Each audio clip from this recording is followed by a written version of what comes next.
तो चाइना एक बहुत बड़ा फैन बन चुका है world leader prime minister Modi का। भारतीय जो हैं दुनिया भर में हर तरफ मुख्तलिफ जो टेक कंपनीज हैं या मुख्तलिफ जो प्लेटफॉर्म्स हैं उनमें टॉप पोजीशंस पे हैं। कब आप ब्रिक्स की मीटिंग में जहां सही दोस्ती दिखानी चाहिए थी वहां चाइना ने हमारा नाम तक नॉमिनेट नहीं किया क्योंकि सामने भारत था। किस वजह से करे? आपने उसको दिया गया अभी तक? किस वजह? भारत ने 3 सिस्टर्स दी हैं अपने, आपने क्या दिया है? क्या दिए? एक तो ग्लोबल टाइम के ऊपर बड़ी हैरानगी है कि वही इस तरह का कॉलम इंडिया के हवाले से या फिर प्राइम मिनिस्टर मोदी के हवाले से लिखना मेरे ख्याल में बहुत ज्यादा बड़ी बात है। हो सकता है कुछ लोग कहें कि यार हमें कोई फर्क नहीं पड़ता। तो पाकिस्तान के लिए अच्छी खबर नहीं है। यूएस की तरफ से पाकिस्तान को ऐसे कंट्रीज की लिस्ट में शामिल कर लिया गया है जहां पर रिलीजियस फ्रीडम की वायलेशंस होती हैं। अच्छा, ग्लोबल टाइम मैंने जो आपको बता दिया, एक बड़ा मतलब जिसे कहते हैं कि मीडिया आउटलेट कह सकते हैं आपको, जो स्टेट मीडिया है। अच्छा, वो क्या कहते हैं वो हाईलाइट क्या किया उन्होंने, India's remarkable achievement over the past 4 years। यानी यकीनन प्राइम मिनिस्टर मोदी साहब को अब तकरीबन 10वां साल चल रहा है उनकी टेन्योर का as a prime minister of India. उसको उन्होंने बहुत ज्यादा अप्रिशिएट किया, बहुत ज्यादा तारीफ की है। कि इंडिया को क्यों नहीं शामिल किया गया इस लिस्ट में? Religious freedom, US again fails to designate India as a country of concern for religious freedom violations. ये सवाल किया जा रहा है पाकिस्तान की तरफ से कि इंडिया को इस लिस्ट में यूएस ने शामिल क्यों नहीं किया, वॉच लिस्ट में हमें क्यों शामिल कर लिया? फिक्र परेशानी इस बात पर है कि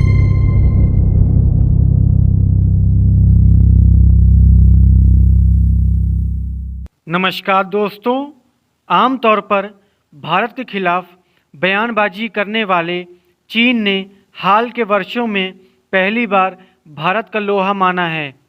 चीन की सरकारी मीडिया ग्लोबल टाइम्स ने पीएम मोदी की तारीफ करते हुए लिखा है कि भारत एक आत्मविश्वास से भरा देश है जो अपने प्रधानमंत्री नरेंद्र मोदी के नेतृत्व में तेज़ी से आगे बढ़ रहा है।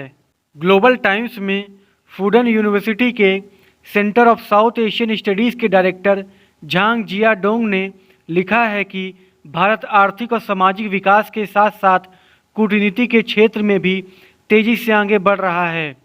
उन्होंने आगे लिखा है कि भारत ने आर्थिक विकास और सोशल गवर्नेंस में शानदार नतीजे हासिल किए हैं। ग्लोबल टाइम्स में लिखा गया है कि तीव्र आर्थिक और सामाजिक विकास के साथ साथ भारत अब रणनीतिक रूप में भी अधिक आश्वस्त हो गया है। भारत अब नैरेटिव बनाने और उसे विकसित करने में ज़्यादा सक्रिय हो गया है। जब से प्रधानमंत्री नरेंद्र मोदी ने सत्ता संभाली है, उन्होंने अमेरिका, जापान, रूस और अन्य देशों और क्षेत्रीय संगठनों के साथ साथ भारत के संबंधों को बढ़ावा देने के लिए मल्टी अलाइनमेंट स्ट्रेटजी की वकालत की है। इंडिया, उसको उन्होंने बहुत ज़्यादा अप्रिशिएट किया, बहुत ज़्यादा तारीफ की है। और उन्होंने कहा है कि एक जिसे कहते हैं कि इस वक्त इंडिया, वो मतलब अपने इस आर्टिकल में लिखते हैं कि इंडिया जो है इस वक्त एक जिसे कहते हैं कि प्रोएक्टिव और स्ट्रेटेजिकली कॉन्फिडेंट कंट्री नज़र आता है। बहुत बड़ी बात है ये, एक बहुत बड़ी बात है। यहाँ पे चीन इंडिया के टक्कर, और इंडिया और चीन आपस में अगर बात करें तो टक्कर के ममालिक हैं दोनों, इकोनॉमी के लिहाज से, डिफेंस के लिहाज से और बहुत सारी चीज़ों के लिहाज से। जो फ़र्क आता है वो किस चीज़ का आता है, वो एक तो डेमोक्रेसी का डिफरेंस है, टोटली ऑपोजिट है। India is a largest democracy of the world, ये डिफ्रेंशिएट करता है उनको। और जिस तरीके से ग्रो कर रहा है उनकी इकोनॉमी, तो वो भी ऐसा है कि शायद बहुत जल्द, मेरे ख्याल में, मतलब बहुत जल्द से मेरा मतलब है कुछ साल में, 2 या 3 साल में, वो चाइना की जो इकोनॉमी है उसको ओवरटेक कर सकता है। इसमें कोई डाउट नज़र नहीं आ रहा है, क्योंकि जिस तरीके से हम लास्ट 4 सालों से या 3 सालों से इकोनॉमिक ग्रोथ देख रहे हैं, तो उसमें ऐसा लग रहा है कि ये कोई अब बहुत ज़्यादा दूर या बहुत ज़्यादा मुश्किल बात नज़र नहीं आ रही। डिफेंस में भी बहुत सारी चीज़ें उन्होंने की है। अच्छा, वो क्या कहते हैं, India has become more strategically confident and proactive in creating and developing a Bharat narrative. Point to be noted. कि अपना एक जो नैरेटिव उन्होंने बिल्ड किया है अराउंड द वर्ल्ड, वो बड़ा इंपॉर्टेंट है। उस पर बात करते हैं अभी। Praising India significant stride in the spheres of economics, social governance and foreign policy under prime minister Narendra Modi. अच्छा, भारत नैरेटिव की अगर हम बात करें, भारत है बहुत पुराना मुल्क है। जब पाकिस्तान और इंडिया जब एक सब कॉन्टिनेंट होता था तब भी था, उससे पहले भी था और अब भी है।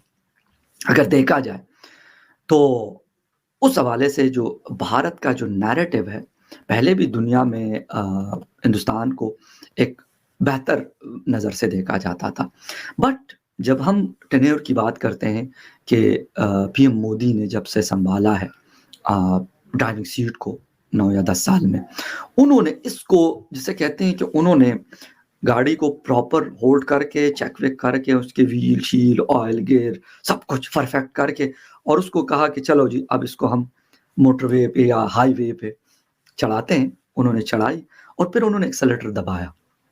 एक्सेलेरेटर दबा के, और जो इंडिया की गाड़ी है वो इस वक्त अच्छी खासी स्पीड से दौड़ रही है और बड़ी प्लेन रोड पे दौड़ रही है। उसकी वजह है गाड़ी बड़ी फिट है, उसको टेंशन नहीं है कि यार ये टायर ठीक नहीं है, ये इंजन में कोई गड़बड़ी है या कोई और ऐसा टेक्निकल फॉल्ट आ रहा है जिसकी वजह से हम डर रहे हैं कि यार स्पीड मारेंगे तो कोई एक्सीडेंट ना हो जाए। ऐसा कुछ नहीं है। अरुणाचल प्रदेश की आप बात करें, अरुणाचल प्रदेश में भारत ने जितने प्रोजेक्ट लगाए, मैम देखें बात ये है, वो अपनी उन एरियाज को डेवलपमेंट कर रहा है, इसी वजह से वो डेवलप लद्दाख की बात करते हैं ना? देखें लद्दाख तो वो चाइना ने हाफ तकरीबन 75% कवर कर चुका है। लद्दाख की बात आप एक्शन फिगर पे बात करें ना, अभी अगर तो वो 75% वो टेक ओवर कर चुका है चाइना। पास नहीं है। पिछले साल लड़ाई हुई है ये इंडियन 6 सोल्जर्स की, उसके साथ चाइनीज के साथ ऐसे मुंह की खाई है।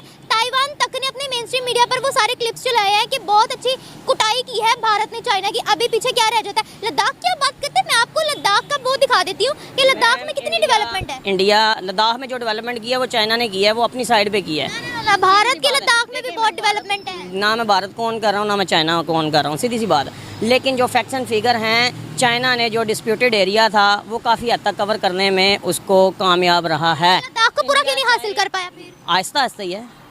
ताइवान का इशू उसने छेड़ा हुआ है अमेरिका ने उसके साथ, ठीक है। आप देखें ना मुल्क की हालात, ये पूरी वर्ल्ड के हालात की साइड पे जा रहे हैं। खास तौर पर अगर आपको याद हो तो कुछ महीने पहले पाकिस्तान में चर्चिस, गिरजाघरों को जिस तरीके से आग लगाई गई थी, एक रात के अंदर कितने चर्चिस को आग लगाई गई थी। जो क्रिश्चियन कम्युनिटी थी उन्होंने रात खेतों में गुजारी। बेशक बाद में वहां पर चीफ जस्टिस खुद पहुंचे, हर तरफ से प्राइम मिनिस्टर, सबकी तरफ से उसको जो है वो कंडेम किया जाए, लेकिन जो हुआ वो तो हुआ। तो अगर ऐसी कुछ चीज की जाती, कानून इतना ताकतवर होता तो ऐसा होता ही ना। अच्छा, सिर्फ यही क्या, आप ये भी देखते हैं कि हर रोज डेली बेसिस पे सोशल मीडिया पे ऐसी वीडियोस चल रही होती हैं जिसमें अहमदीज की इबादत गाहों के मीनार गिराए जा रहे होते हैं, वहां पे घुस के ये सब किया जा रहा होता है। मंदिर 2 से 3 4 मंदिर ऐसे हैं जिसकी हमने आपको खबरें दी, जिसमें एक बहुत बड़ा मंदिर उनको भी तोड़ा गया, कैसे उनकी जो है वो बेहुरमती की गई। जो हिंदू लड़की हैं उनको कैसे जबरदस्ती मुसलमान किए जाने की वीडियोस तो हर रोज जो है वो पाकिस्तानी जर्नलिस्ट ही उसको अपलोड कर रहे होते हैं, बता रहे होते हैं कि देखो ये कम उम्र लड़की को कैसे जबरदस्ती मुसलमान किया जा रहा है, वगैरह वगैरह।